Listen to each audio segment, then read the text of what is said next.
Parvati desperately wanted to marry Shiva. So she hired help, the god of Kama, Kama Deva.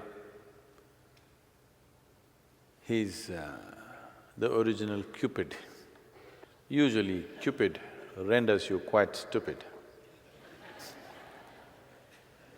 So he hid behind a tree and shot a flower arrow at Shiva. The flower arrow hit him and he opened his eyes from his meditative state, and this beautiful Parvati was sitting there, and suddenly something stirred up within him and he felt desire for her. Then he got angry, who did this to me? And he looked, Kama was looking from behind the tree at his success. Then he said, you idiot, you disturbed my sadhana and put this desire in me. And he opened his third eye and he burnt him into ashes. You need to understand,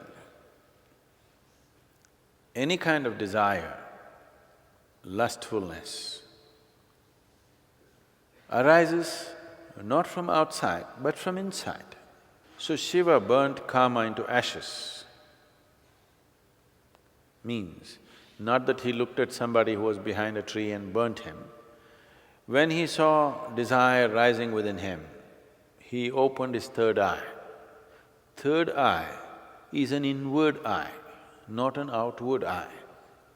These two eyes are enough to see the world. These two eyes can grasp everything that is physical. Now you want to see something which is not physical in nature, the only way to look is inward.